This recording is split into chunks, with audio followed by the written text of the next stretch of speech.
అంగరంగ వైభవంగా మిథిలా స్టేడియంలో కన్నుల పండుగగా తిరుకల్యాణ మహోత్సవం సాగింది.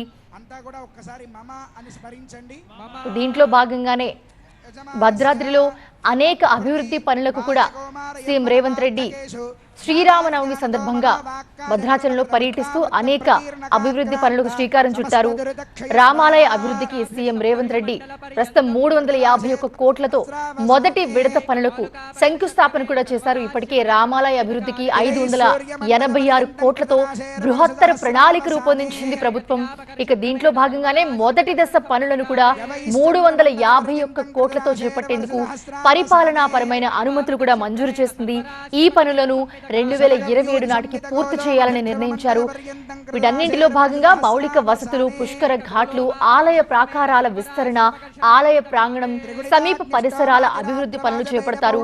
గోదావరి ఘాట్లను విస్తరిస్తారు.